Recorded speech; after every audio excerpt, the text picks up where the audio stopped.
Shalom brothers and sisters, and welcome back to the channel. Including today, we are 4 days away from the first day of the 7th biblical month, namely the Feast of Trumpets or Yom Teurah, where we will be commemorating a day that the Most High has told us to keep from Leviticus chapter 23, where he says that these are the feasts of Yah. They are not the feasts of the Jews. They are not the feasts of Yasharelites. They're not the feasts of Christians. They're not the feasts of the heathen. They are the feasts of the Most High. And during this feast season, he gives us the instruction to commemorate the feasts on the various days, which we see in the scriptures in Leviticus chapter 23 and many other places.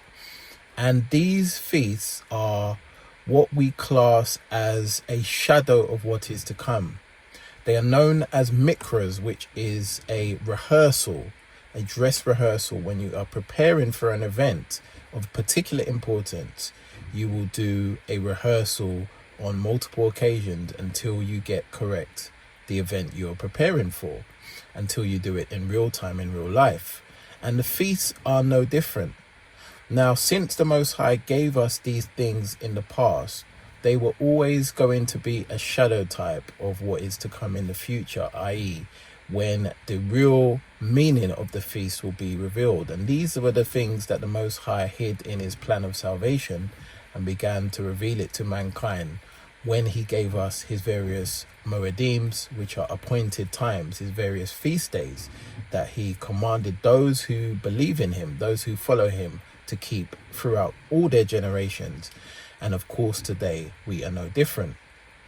So I want to take a little bit of time just to encourage many of those in the Mishpachah who may be new to the feast, or these are the first time that you are attempting to keep them, or maybe you've kept them many a time over the years. I just want to give you the encouragement that this is definitely something that we should be doing. It's something we should be striving towards, because as I mentioned, that they are dress rehearsal types because they reflect a shadow of what is to come in the future.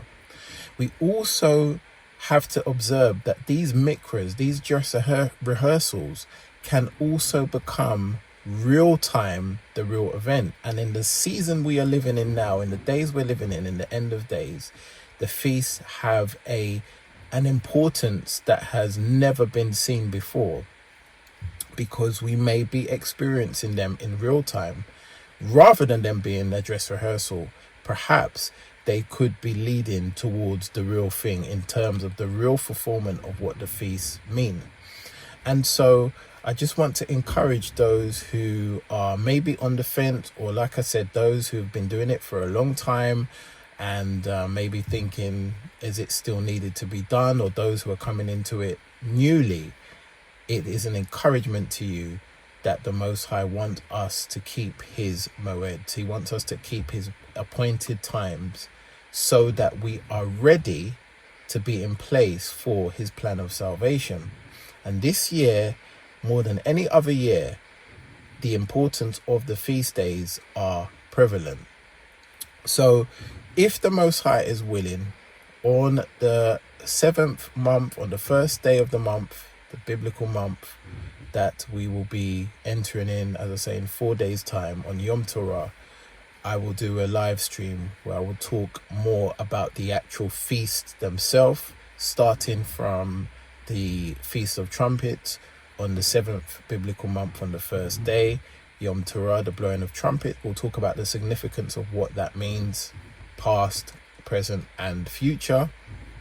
And then the Day of Atonement, which takes place 10 days later from that day. And we will talk about the importance of that feast and obviously what it means from a future perspective. And then we will talk about the Feast of Tabernacles, which is 5 days after the Day of Atonement, on the 15th day of the 7th biblical month, when again we will talk about the meaning of that particular feast in the past and what it means currently and also in the future. And so if all things go according to plan, if the Most High will, this is something we will discuss in more detail. this very short video is really just to encourage you to prepare for these dates and to prepare to celebrate the feast and what it means overall in real time. Because when the Most High does anything in the scriptures, as it says in Amos 3:7, that he does nothing except he reveals it first to his servants, the prophets. And many of these things that we have seen in the past that have been revealed by the various prophets that have come onto the scene and told us many things through prophecies, they have been fulfilled, the ones that have already been fulfilled on the Most High's feast days. And so there is no doubt that future prophecy will follow that same pattern. When you look at the life of Mashiach, everything he did was purposeful, and everything he accomplished was achieved on a moed. It was achieved on a feast day, an appointed time. And so it will be no different in the days we live in, that the things that the Most High has prophesied in the scriptures, they will come to pass on a moedim, an appointed time. And so we need to be prepared for these things in order for us to make sure that we are in the right place at the right time, because the Most High will use his feast days to give us that guidance. Should we be seeking him in Ruach and Ama, in spirit and in truth? Should we be trying our best to keep his charge, to keep the things he's put in the word for us? These things will be revealed during these seasons, because we are doing our best. And we may not have the full understanding and knowledge of how it was kept in ancient days. We may not have the facilities. Of course, we are not in the correct land. There are many of the things that the people of old, our ancestors, did that were biblically correct, whereas us today are trying to catch up. We're trying to find a way to make good of those things. So we're never going to get these things perfect, but that's why they are classed as mixers, because they are rehearsals. And when you rehearse and you rehearse and you rehearse, eventually when the event comes, you get it properly done, you get it done perfectly. And that's why they say practice makes perfect. So we can consider them as practicing, but doing it to the best of our ability according to the knowledge and understanding we have today, and the scriptures and the revelation that the Ruach gives us as to how to keep these feasts. So I just wanted to record this very short message as an encouragement for all of those, as I say, that want to keep the feast of the Most High, and that we should prepare for the various feast days that are up and coming, starting with Yom Teurah, which is the Feast of Trumpets. And the Feast of Trumpets is a holy convocation. And so we should be commemorating this feast with other believers where possible. Now, part of the reason for recording this message is because sometimes I get emails or messages or comments, whatever they may be, people asking, how do we keep the feast days? In other words, what do we do? And many people, as I always say, are in different situations, different predicaments across the four corners of the earth. And so what may be applicable to me may not be applicable to you, and vice versa. So it's important to get a collective understanding about how we keep these feast days, or what we should be doing. And so the first thing I will say, that generally speaking, for the Moedims, they are high Sabbath days. So they are days how we would treat the weekly 7th day Sabbath. We are following a very similar pattern in terms of resting on that day, resting from the labors of our work, whatever our day job is. So we're not doing work on those days. The feast days do give you instructions that you can prepare for the feast, i.e. cooking or facilitating your gathering, whatever that takes. You are allowed to do those things on the feast days to make sure that you have your holy convocation and gathering.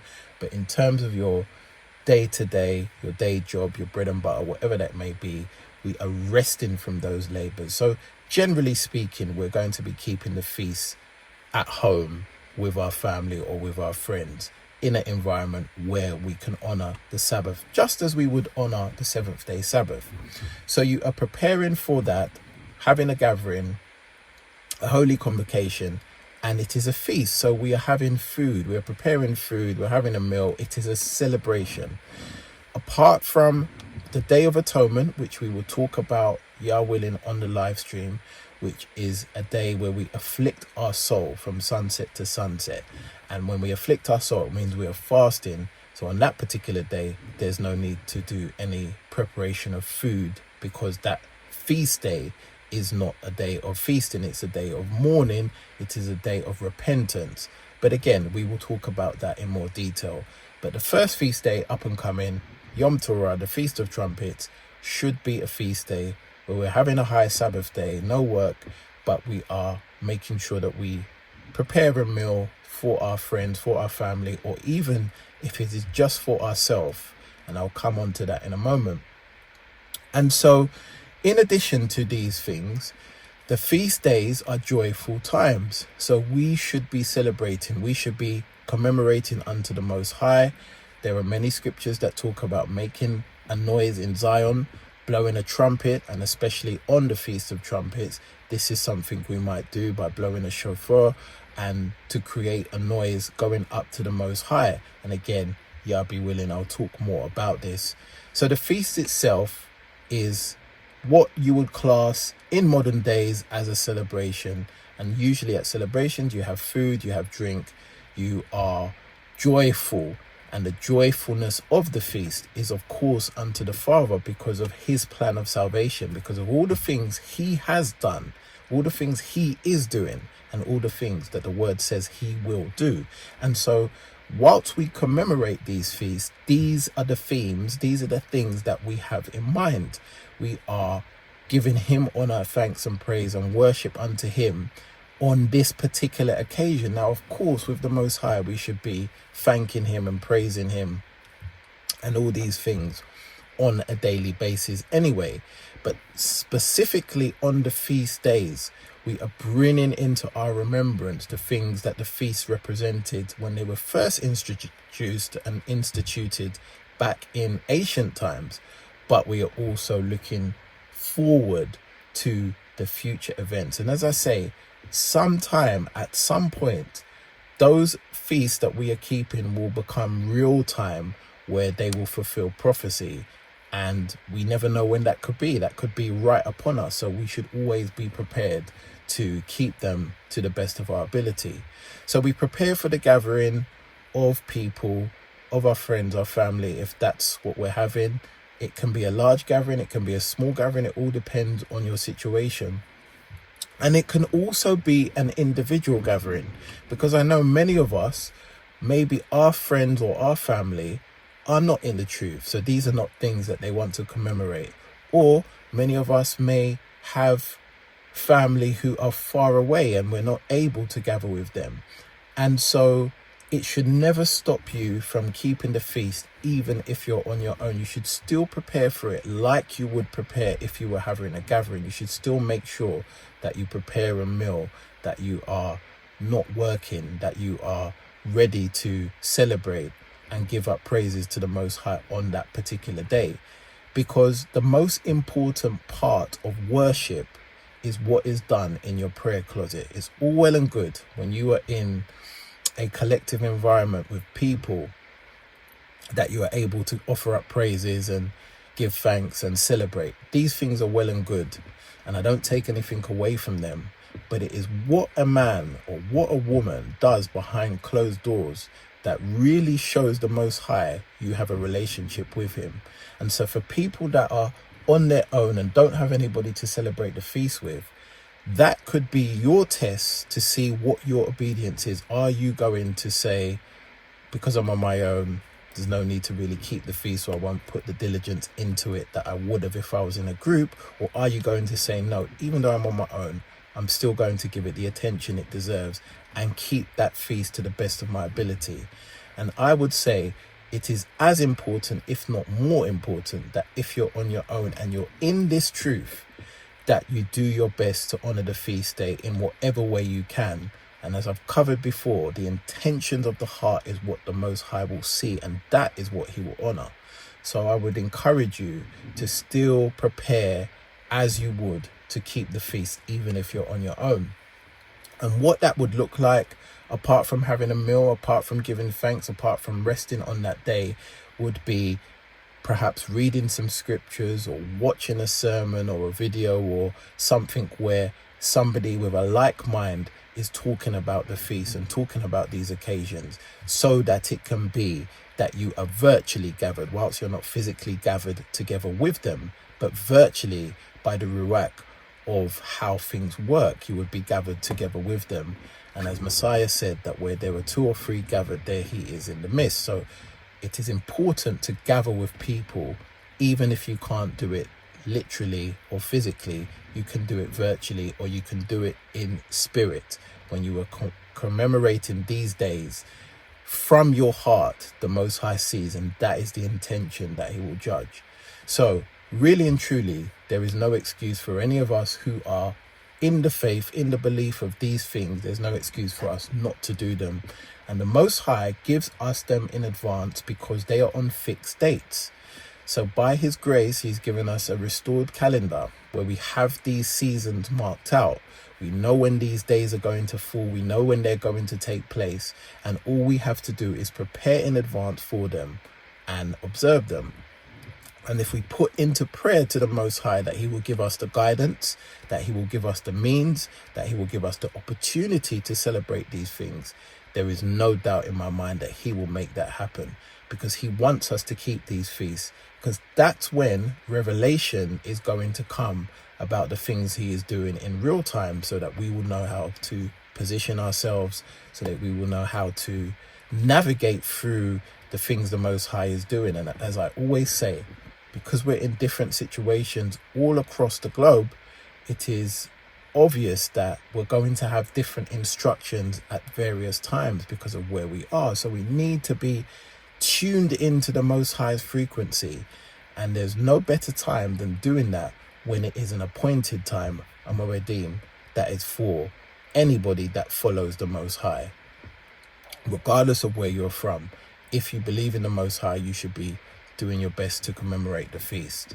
So I've talked very briefly about the having a gathering, or even if it's on your own, you have a virtual gathering, however that looks like. Seek the Most High on that, that you're taking your time off from your day job, that you've made your preparations for the feast in terms of food, in terms of drink. Many people ask me, what type of food do you have? Any food that fits the dietary requirements that you desire. There's not a specific type of food you have to have at that time. There's not a specific type of meal. Unlike, for example, with Passover, when you're having the unleavened bread and the wine or the grape juice, you don't have to have a specific type of meal for any of these feasts. But whatever it is that your heart desires, of course, that fits in with the biblical and dietary requirements in the book of Leviticus. So you can prepare whatever type of meal that you want, as much food as you want, as little food as you want. It is totally up to you. Personally speaking, I always like to try to incorporate some of the foods that would be part of the season of Pentecost, which is grain, which is oil, which is wine. So these are things we may have already had if we were following those other feasts throughout the course of the year, but it would be the same that I would do during Yom Teurah. It would just be a meal that reminds me of the type of things they did in ancient times, but there is no specific particular cuisine you have to have. It's just that it follows the biblical dietary requirements. And so you've got your meal prepared, you've got your venue or your location, be it your home, be it your front room, be it your bedroom, wherever it is that you have your quiet time if you're on your own, and if you're having a gathering, wherever it is you would gather with people, you just commemorate the feast as best as you can, and you make sure that you are giving thanks unto the Most High. Sing some songs if there are any songs that you know that would glorify the Most High. Read some psalms. There are many tools we have by Yah's grace that he's given us, that we have, for example, on the internet, many different channels and music and audio of psalms and all these things that we have. And so we can put these things at this time to good use. So I believe the Most High has been very graceful where he's given us these things that we wouldn't have had many years ago. And a lot of this is because of his awareness of the situation we are going to be in at various times, and his desire for us to keep these things. So he has made the facilities possible. So you can seek him on that, exactly what that looks like. But there are many tools he's given us that we can use for the feast days in terms of being able to keep them and to observe them to the best of our ability. So on your own or collective, prepare for the feast. You have it marked on the calendar. You know when the days are going to fall, and you keep the feast days to the best of your ability in the right ruach, in the right spirit, with the right intentions of the heart, and the Most High will honor that. And as I say, there will come a time, and it could be the feasts that are coming up, where we will start to hear from the Most High as to how he wants us to move, if he is preparing to remove us from one place and gather us somewhere else. These are the times we will hear these things. There are also many deceptions out there of things that they claim are going to happen over these times, and maybe they will pull counterfeit things that will try to throw you off track. But as long as you're keeping the feast to the Most High, he is going to give you revelation and understanding, and he's going to position you in places that you need to be when you need to be in that particular place. And if we think of some of the things that the wicked are going to do or going to try to do, when the Most High sanctifies us through his feast days and we are trying to observe these as best we can, most of the time it will find that we are ending up in a place where we're supposed to be. Whether that place is our house, that place becomes the place of safety. Wherever it's a house of somebody else where you're gathered together, that place is your place of safety. The Most High has a way of being able to show us where we need to be through his Moedim, because he will put us in that place we're supposed to be. Many times you look in the scriptures and it says, the Most High says, where I have placed my name. He says, there you will do this where I have placed my name, showing us that he will place his name, he will place his people where he wants them to be at that particular time. And that's why the feasts are so important, because we will hear from the Most High and we will be prepared and in the right place. It won't be a coincidence, because if it wasn't for the feast day, then many of us would probably be at our place of work in the world, and then we may be caught up in something if something kicks off. So I just want to encourage you, before going into, if you guys willing, the live stream of the actual teaching of the feast, I just want to encourage you to make your preparations for the up and coming feast season. But the first feast of that season is the Feast of Trumpets, which on the Gregorian calendar is on the 17th of September, which is a Wednesday. So be prepared for that feast. And as I say, y'all willing, I'll have a live stream that will cover some of the things from the Feast of Trumpets, the Day of Atonement, and the Feast of Tabernacles, all which are obviously in this 7th biblical month that we are vastly approaching. Starting on the first day of the 7th biblical month, the Feast of Trumpets, as I say, the 17th of September.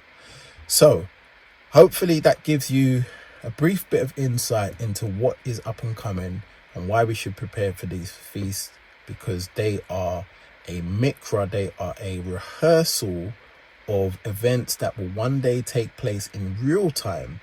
And if we keep rehearsing, then eventually we'll get the real event correct. And who knows, one day, one of these rehearsals will actually become the real event, and we will be ready if we're observing the feast. So I just wanted to cover that very briefly. As I say, I'll leave it in the hands of the Most High if I'm able to come back on the actual day itself and do a teaching of some things from the feast days from the past and also into the future that we're waiting to see. But for now, I'll leave it here. To all those that are his, may the Most High bless you and keep you.